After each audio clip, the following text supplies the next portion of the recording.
2025 को देश के माननीय प्रधानमंत्री नरेंद्र मोदी जी ने लाल किले से अपने 11वें संबोधन में एक वाक्य बोला था। बहुत लोगों ने उसको मैं शायद गंभीरता से नहीं लिया उस बात को, परंतु 20 दिन के अंदर अंदर हमारा वित्त मंत्रालय, हमारे सभी फाइनेंस डिपार्टमेंट के अधिकारीगण सभी ने मिलकर इस नए युग के अंदर भारत किस प्रकार से पूरी दुनिया का मुकाबला कर सके और आम लोगों को किस प्रकार से हम राहत दे सकें, वो जीएसटी काउंसिल ने अपनी मीटिंग की और जीएसटी में ऐतिहासिक सुधार करते हुए तमाम जरूरी वस्तुओं पर टैक्स या तो खत्म कर दिया गया है या फिर काफ़ी कम कर दिया गया है। आज इसी विषय को लेकर आपसे मैं बातचीत करने के लिए यहाँ पर आया हूँ। मैं आभार प्रकट करता हूँ देश के माननीय प्रधानमंत्री जी का, मैं आभार प्रकट करता हूँ केंद्रीय वित्त मंत्री बहन निर्मला सीतारमण जी का, उनके साथ साथ सभी हमारे फाइनेंस डिपार्टमेंट के केंद्र के अधिकारी, हरियाणा प्रदेश के भी अधिकारी, सभी का बहुत महत्वपूर्ण इसमें रोल रहा है। मैं सभी का आभार प्रकट करता हूँ। साथियों, जब जीएसटी लागू हुआ था तब हमारी सरकार ने और तत्कालीन वित्त मंत्री आदरणीय अरुण जेटली जी ने बिल्कुल स्पष्ट कर दिया था कि आकलन करने के बाद जनता और व्यापारियों को सहूलियत देने के लिए समय समय पर जीएसटी सुधार करेंगे और सुधार की आवश्यकता पड़ेगी तो करते रहेंगे। परंतु कोविड के अर्थव्यवस्था पर प्रभाव के कारण इसमें देरी हुई, लेकिन सुधार योजना के अनुसार हुए। मोदी सरकार ने जीएसटी दरों को व्यापक रूप से युक्तिसंगत बनाने और प्रक्रिया सुधारों के लिए एक विस्तृत प्रस्ताव तैयार किया था, जिसका उद्देश्य आम आदमी के जीवन को आसान बनाना और अर्थव्यवस्था को मजबूत करना है। ये सुधार हमारे नागरिकों के जीवन को बेहतर बनाएंगे और सभी के लिए, विशेष रूप से छोटे व्यापारियों और व्यवसायों के लिए व्यापार करने में आसानी सुनिश्चित करेंगे। जीएसटी का सरलीकरण होगा। बहुत से लोग कह रहे हैं अमेरिका के दबाव में जो टैरिफ प्रेशर अमेरिका ने डाला है, शायद उसके दबाव में भारत सरकार कह सकती है। ना तो कोई टैरिफ का दबाव था हमारे ऊपर और ना इसके किसी चुनाव का कोई पीरियड है, उस चुनाव की वजह से हमने जीएसटी में सुधार किया है। ये आम लोगों की सहूलियत के लिए, आम जनता के हित के लिए, कम से कम उन लोगों को ज़्यादा से ज़्यादा राहत मिले, उसकी ये देश के प्रधानमंत्री जी के द्वारा घोषणा की गई है। हमारी सरकार का लक्ष्य सिर्फ राजस्व संग्रह नहीं है, बल्कि देश के हर नागरिक को जीवन गुणवत्ता सुधारना है।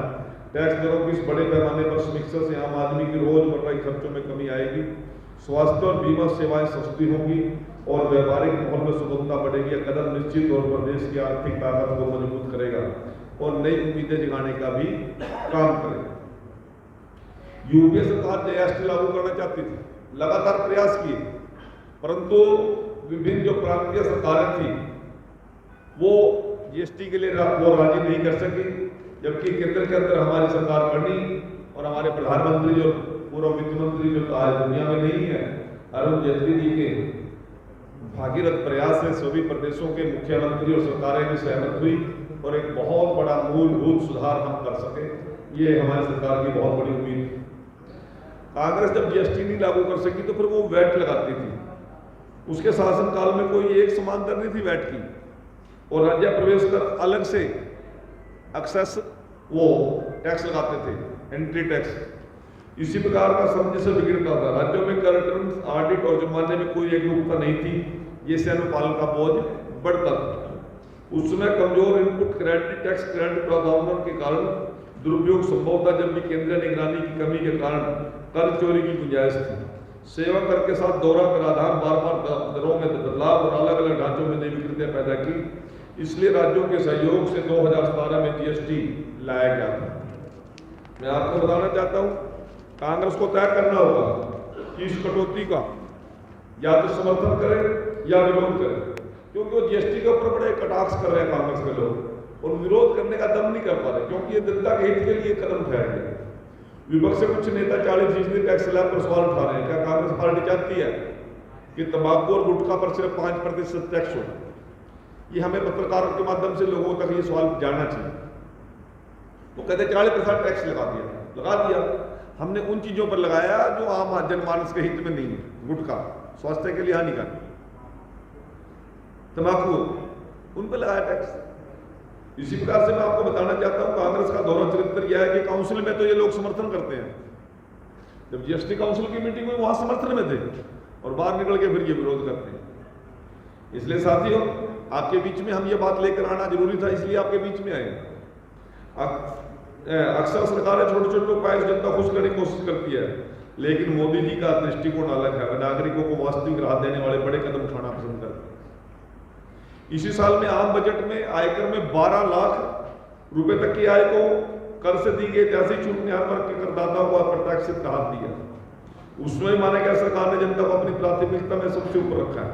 अब जीएसटी दरों में व्यापक संशोधन करके देशवासियों को दिवाली से 1 महीने पहले ऐसा बम्पर गिफ्ट दिया गया जिसकी कल्पना भी मुश्किल थी। तो 22 तारीख को सर्दियां नवरात्रि शुरू हुए और 22 तारीख को ही जीएसटी सुधारों का ये रिजल्ट और उसकी शुरुआत हमारी सरकार ने कर दी है। ये लोगों के लिए एक बहुत ही बेहतरीन तोहफा देने का काम किया। जीएसटी परिषद की 56वीं बैठक में लिए गए निर्णयों को देखकर साफ प्रतीत होता है कि कर प्रणाली में सुधार केवल आंकड़ों का खेल नहीं है, बल्कि सीधे सीधे आम नागरिक की जिंदगी से जुड़ा हुआ प्रश्न है।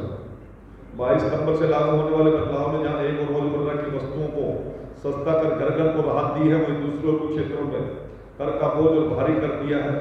हम आपको बता दें कि सबसे बड़ी राहत खाद्य पदार्थ और घरेलू उपयोग की वस्तुओं में आई है। दूध, घी, पनीर, बिस्कुट, चॉकलेट, सूखे मेवे, नमकीन, इन सब पर कर घटने से उपभोक्ताओं को प्रत्यक्ष लाभ मिलेगा। किसानों और शिक्षा स्वास्थ्य को भी बड़ी राहत दी गई है। यह कदम न सिर्फ उपभोक्ताओं को राहत देता है, बल्कि छोटे व्यवसाय और मझोले लोगों की सांस भी आसान करता है। ऑटोमोबाइल, नवीनीकरण ऊर्जा और निर्माण क्षेत्र को भी कर छूट देना इस बात का संकेत है कि सरकार रोजगार और औद्योगिक विकास को गति देना चाहती है। इससे उत्पादन और खपत दोनों को बढ़ावा मिलेगा। बीमा सेक्टर पर जीएसटी और खपत कर सरकार ने आम लोगों की जिंदगी आसान कर दी। मैं आपको छोटी सी बात बताना चाहता हूँ। 22 सितंबर से जीएसटी इंप्लीमेंट होनी थी, परंतु महिंद्रा जो ऑटोमोबाइल्स के क्षेत्र में एक बड़ा नाम है, उन्होंने इससे पहले उसकी शुरुआत कर दी। शायद 17 तारीख से शुरुआत की थी। महिंद्रा ट्रैक्टर एजेंसी में आप जाएंगे तो महिंद्रा ट्रैक्टर खरीदने वाले किसान को 50,000 रुपए एक ट्रैक्टर की खरीद पर बचत। इसी प्रकार से मैं आपको बताना चाहता हूं, होटल्स में जो रूम बुक करते हैं उसमें भी 12% से 5% पर लेते हैं। 7% की सीधे सीधे ग्राहकों को। भोजन जो हम होटल में करते थे उस पर भी 5% की जीएसटी थी, जो हमने 0 कर दिया। दूध, पनीर, मक्खन जो किसान प्रोडक्शन पैदा करता है उस पर तो हम आम आदमी की जरूरत की जो चीज़ें हैं उसको हम 0% पे लेकर आने का हमारी सरकार ने काम किया है। इसी प्रकार से सिलाई मशीन और उसके पार्ट्स में 12% से 5% पर, दवाइयाँ, ऑक्सीजन, मेडिकल सामान 12% से 5% पर, मक्खन, घी, डेयरी स्प्रेड चीजें, ट्रैक्टर 12% से 5% पर, खेती, कटाई और थ्रेशर मशीन 18% से 5% पर, हेल्थ और लाइफ इंश्योरेंस 18% पर 0%, नोटबुक, एक्सरसाइज बुक 12% से 0 पर, टीवी एलईडी 28% से 18% पर, मॉनिटर प्रोडक्ट 28 से 18 पर, पेट्रोल एलपीजी सीएनजी कार 28% से 18% पर, डीजल हाइब्रिड कार 28% से 18% पर, 3 व्हीलर भी 28% से 18% पर, और 2 व्हीलर 350 सीसी तक 28% से 18% पर लेकर आने का हमारी सरकार ने काम किया है, जिससे आम जनमानस को एक बहुत बड़ी राहत मिलने वाली है। इसी प्रकार से 45 HP ट्रैक्टर जो 7,20,000 रुपये इसकी कीमत थी, ट्रैक्टर 8,50,000 का था जो 7,92,000 का, 53,000 की छूट हो गई है। पावर टिलर 13 HP का 20,357 का था, अब 8,482 का होगा, 11,875 रुपये की किसान को बचत हुई है। बहुफसली थ्रेशर 4 टन 24,000 का था, 10,000 का कर दिया, 14,000 की छूट।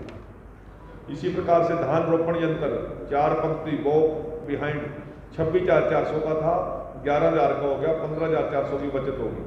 Seed cum fertilizer drill 11 time 18,000 का था, 7,500 का हो गया, 10,500 की बचत हुई। पावर बीडर 7.5 HP का था जो 94,120 रुपये का था, अब 3,925 रुपये का हो गया, 5,495 रुपये की हमारी सरकार ने बचत छूट दी है किसान को। हार्वेस्टर कंबाइन 7,500 की जब 3,125 रुपये की, 4,375 रुपये की बचत हुई है। इसी प्रकार स्ट्रा रीपर 5 फीट का 37,500 का था, जो रीपर बोलते हैं, हम कटाई करते हैं उससे खाने पुन्नों की, वो 37,500 का था, 15,625 का हो गया, 21,000 रुपये की बचत होगी उसमें। 14 फीट कटर बार जो 3,21,428 रुपये का था, हो गया 1,33,928 रुपये, 1,27,500 रुपये की सीधी बचत हुई है। रोटावेटर 6 फीट का जो 13,392 का था अब 5,580 का हो गया, 7,812 रुपये की छूट है। हैप्पी सीडर 10 टाइम 18,214 रुपये का था अब 7,589 रुपये का हुआ है, 10,625 रुपये की छूट हो। इसी प्रकार से ट्रैक्टर माउंटेड स्प्रेयर 400 लीटर जो 16,071 का था अब 6,696 का होगा, 9,375 रुपये की बचत हुई है। स्क्वायर बेलर 6 फीट 1,60,714 का था अब 66,964 का हो गया, 93,750, लगभग 1 लाख रुपए की छूट हमने किसान को देने का काम किया है। इसी प्रकार से मैं और खादान की बात करूं, हार्डवेयर की बात करूं, इसके साथ साथ बहुत सी मेडिकल ऐसी हैं, दवाइयाँ ऐसी हैं जिसमें भारी छूट देकर हमने लोगों का जीवन रक्षा करने का काम किया है। ये तो मैंने आपको कुछ सैंपल दिए हैं। आज ये भारतीय जनता पार्टी की टीम पूरे देश के अंदर, हमारे अधिकारी भी घर घर जाकर लोगों को इसके बारे में अवेयर करने का काम करेंगे। इसके साथ साथ मैं 25 सितंबर से और 25 दिसंबर तक स्वदेशी अपनाओ, घर घर स्वदेशी हर घर स्वदेशी का एक अभियान लेकर जा रहे हैं। हमारे जो गांव के अंदर रहने वाले छोटे दस्तकार हैं, जो शिल्पकार हैं, जो हाथ से काम करते हैं, देश की अर्थव्यवस्था को, प्रदेश की अर्थव्यवस्था को और ग्रामीण अर्थव्यवस्था को मजबूत करते हैं, जिसमें खादी भी है, हमारे घरेलू यूज के उपयोग के टोकरे हैं, मिट्टी के बर्तन हैं, चीनी मिट्टी के बर्तन हैं। इसी प्रकार से हमारे घर में उपयोग होने वाले बहुत से यंत्र हैं जो हमारे गांव में रहने वाला छोटा लोहार और कुम्हार जो बनाते हैं उनको बढ़ावा देने के लिए, और विदेशी चीज़ों का बहिष्कार करने का तो जरूरत नहीं है, परंतु हमने दिवाली के ऊपर बहुत सी ऐसी विदेशी चीज़ें हैं जिनको रोकना है और शुरुआत हमने घर से करनी है। दंत मंजन से लेकर सिर में तेल यूज जो उपयोग करते हैं, फेस क्रीम जो उपयोग करते हैं, शेविंग क्रीम जो उपयोग करते हैं, हमने शुरुआत करनी चाहिए। क्योंकि हमारी अर्थव्यवस्था जब दुनिया में आगे बढ़ेगी, जब हमारे छोटे लोगों को, छोटे कारोबारियों को, उद्योगों को, MSME के लोगों को जब सहायता हम देने का काम करेंगे। आप सभी पत्रकार और छायाकार बंधु, आप जनता का भी मुंह हो और सरकार का भी फेस हो। हर प्रकार के लोगों की समस्याओं को उठाना आपका जिम्मेवारी है, उसमें आप दिन रात लगे रहते हो, परंतु सरकार यदि कोई जनता के हित में काम करे, उसको लेकर भी जनता के बीच में जाना, उनको जागरूक करना, उनको अवेयर करना हमारी बहुत बड़ी जिम्मेवारी बढ़ती है। अभी शायद लगता है कि कुछ व्यापारी और कारोबारी भाई इसमें पिछले रेट पर उन चीज़ों को बेचने का प्रयास करेंगे। उसके लिए मैं हमारे ज्येष्ठ अधिकारी बैठे हुए हैं, आपको थोड़ा बताएंगे प्रक्रिया। आ जाओगे क्या? मान लो किसी के पास पुराना माल पड़ा है तो उसको क्या होगा, आप बताएंगे। अब तो जैसे कंटिन्यूटी में जीएसटी संस्था से हुए रखा है, तो क्लोजिंग स्टॉक तो कंटिन्यूटी में चल ही रहा है, जीएसटी लागू है। तो ऐसे कोई मान लो किसी ने पुराने टैक्स में माल मार्केट में अभी पुराने रेट पे बिना जीएसटी काटे जो आज 23 मिल रहा है। अरे सर आज 23 ही तो, कल 22 से तो लागू हुआ है, कल से ही लागू हुआ है।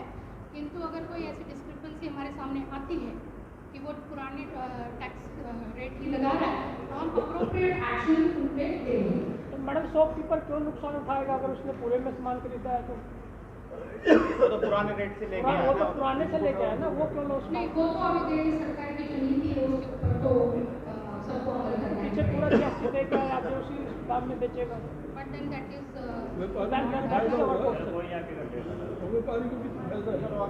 आगे कर लेंगे। भाई ये तो ऐसा है ना कि उस समय पे जिस समय वो बिल रेज कर रहा है, जो सेट उसी पे बेचेगा ना, जो टैक्स उस समय पे उस डेट पे लागू है, उसी रेट पे उसको बेचना तो ये कैसे तय होगा कि उसके पास कितना स्टॉक बचा हुआ है? वो कैसे मतलब ये पुराने रेट में कैसे? ये चीज़ें हैं, ये बहुत ही डिटेल बुक्स के हिसाब से पता होती है। तो ये केस टू केस देने वाली बातें हैं। ये रिटर्न जब करता है, बंदा सेल परचेज करता है, स्टॉक कितना बचा है, ये सारी बुक कीपिंग की बातें हैं और at the time of assessment ये देखी जाती है।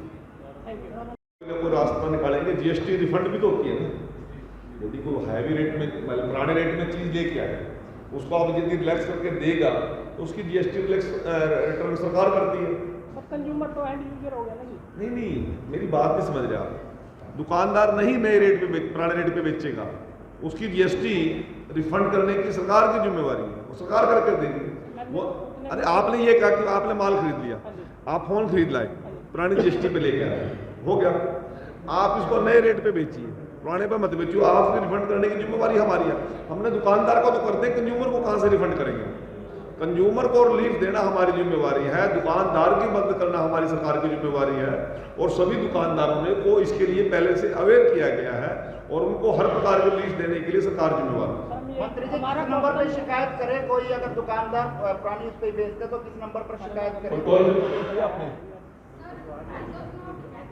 है, पर किसी भी जीएसटी पोर्टल पे अगर आप जाएंगे तो एक पोर्टल बना हुआ है, तो उस पे आप शिकायत दर्ज कर सकते हैं, बिल अपलोड कर सकते हैं। जीएसटी पोर्टल पर, जीएसटी पोर्टल पे है, जीएसटी की कोई भी शिकायत है आप उस पोर्टल पे जाके पब्लिक डोमेन में करेंगे तो आप उस पे शिकायत दर्ज कर सकते हैं। मंत्री जी क्या 90 समय से आपकी सरकार है मंत्री जी क्या मानते हैं कि एक देश टैक्स लागू 2007 से फिर इतनी स्लैब क्यों है सर? स्लैब एक स्लैब आइटम वाइज स्लैब है, देश वाइज स्लैब थोड़ी है ना, कोई स्टेट वाइज स्लैब है, अरे आइटम वाइज स्लैब है, समझ नहीं रहे आप मेरी बात। पहले जो एक मिनट का पूरा कर लो, उनको संतुष्टि जरूरी है। आपसे किसी को सवाल पूछ रहा होगा, मैं जहां तक समझ रहा हूँ, जब एक देश एक टैक्स की बात आई तब जीएसटी लागू हुआ। जीएसटी में आइटम के ऊपर टैक्स था, ना कि प्रदेश पे टैक्स था। पहले तो स्टेट क्रॉस करते तब टैक्स लगता था, अब वो टैक्स हमने खत्म कर दिया, थ्रू आउट इंडिया में कहीं भी नहीं है। अब तो आइटम पे, तम्बाकू पे अलग प्रकार का टैक्स है, एलईडी पे अलग टैक्स है, और जी अपने नोटबुक पे, कॉपी पे, पेन पे वो अलग टैक्स है। स्लैब अलग अलग हो सकती हैं, आइटम अलग अलग हो सकती है, पर टैक्स तो पूरे देश में एक ही। मंत्री जी फिर पेट्रोल और डीजल को और शराब को बाहर क्यों रखा गया? अब एक अक्कल को कह दोगे तम्बाकू क्यों बाहर रखे?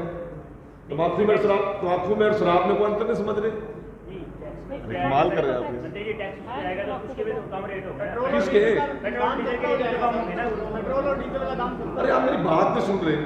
सरकार ने पूरी तैयारी के साथ तैयार करके चीजें आपके सामने रख दी, उसमें नई बात कौन सी जोड़ने की बात है?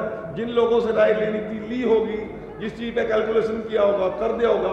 अब केवल 2 स्लैब करके जो 18% की स्लैब में आए वो 18% में आ गए, जो 40% में जाने थे वो 40% में चले गए, जो 5 में आने थे 5 में आ गए, और जिनको जीरो करना सरकार ने कर दिया जीरो। इतनी सुनिए, इतनी बड़ी राहत दी, उसका स्वागत करना चाहिए हमें। पेट्रोल डीजल को कब लेके? आपके दूध में भी टैक्स था, अब तो दूध तो फ्री कर देना आपको। मेडिसिन पे भी था, किसान के इम्प्लीमेंट में इतने बड़े बड़े टैक्स थे। पेट्रोल डीजल को कब लेके आया सर? एक मिनट। यूपीए या कांग्रेस ने अगर जीएसटी लगाई होती और एनडीए ने कम की होती तब तो राहत की बात थी। आप ही लगा रहे हो 8 साल के बाद 1. आपका शायद ध्यान नहीं था। 8 साल के बाद 1.13 करोड़ रुपए देश से वसूलने के बाद आप कह रहे हो कम होगी, इसमें राहत। सुनो, बिल्कुल ठीक बात कह रहे हैं आपने वो पॉइंट ही नहीं सुना। जब अपने वित्त मंत्री अरुण जेटली जी थे, उन्होंने कहा था कि सुधार कौन सी चीज पे आप एक्सपेरिमेंट नहीं करते। उन्होंने एक्सपेरिमेंट में संभावनाएं छोड़ी थी, अब भी संभावनाएं हैं। अब फिर ये सवाल उठाओगे कम किया तो अगली बार क्यों कम कर रहे हो, और को क्यों कम कर रहे हो? जैसी जैसी स्थिति बनेगी करना पड़ेगा। और यदि बीच में कोविड ना आता तो ये समीक्षा 2020 में भी हो सकती थी। कोविड ने पूरे देश की अर्थव्यवस्था को नहीं, पूरी दुनिया की अर्थव्यवस्था को तोड़ दिया। आप लोगों का तो फाइनेंस डिपार्टमेंट इतना मजबूत है, आपके पड़ोसी देखो कि देशों की हालत देखो, बांग्लादेश क्या हुई है, श्रीलंका क्या हुई है, अफगानिस्तान की क्या हुई है, पूरी दुनिया के अंदर हाहाकार मचा। आपके तो फाइनेंस के अधिकारी हैं, आपके फाइनेंस मंत्री जो हैं, उन्होंने इस अर्थव्यवस्था को संभाल के रखा और अर्थव्यवस्था बैक नहीं गई, दुनिया की चौथी तीसरी महाशक्ति बन गई है। आप इस बात को क्यों नहीं आप सोच रहे? वो टैक्स का पैसा कोई विदेश में चला गया, पैसा वो हमारे देश में ही है, हमारे लोगों का पैसा था। सुनो, उन लोगों को इतने बिहार के चुनाव से जोड़ के भी देखा जा रहा है, बिहार के चुनाव से जोड़ के देखा जा रहा है। अब हम उसकी भी रान काटेंगे, एक देश एक चुनाव करेंगे, आप ये सवाल भी खोस लेंगे। और बताओ, आपसे ये सवाल भी ले लेंगे हम, बताओ। 8 साल के बाद आपको मतलब बिहार का चुनाव आया तो जीएसटी इससे पहले क्यों नहीं कमा? उससे पहले लोकसभा का चुनाव था, हरियाणा का चुनाव था, ये विषय आपके नहीं है, आपका विषय आ गया बस। ये दिवाली का ही तोहफा होगा या उसके बाद भी जो लगातार तोहफा रहेगा ये।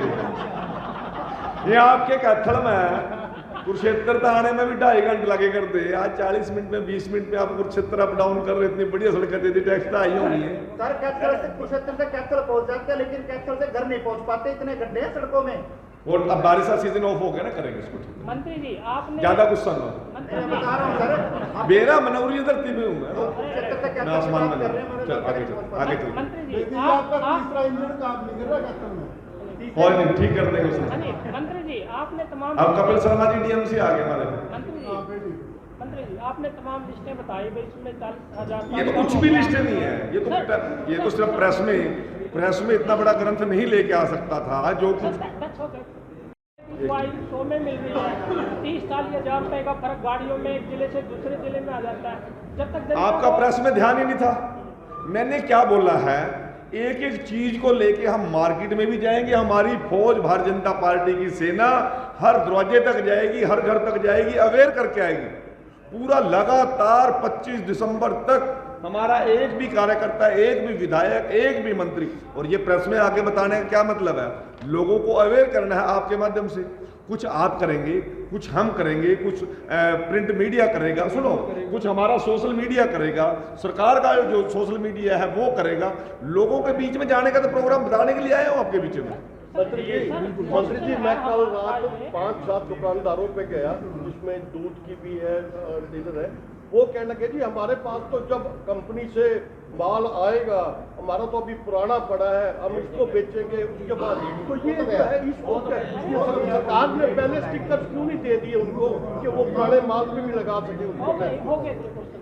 सुनो मैं आपको बता रहा हूँ, ये होगा, ऐसा होगा तो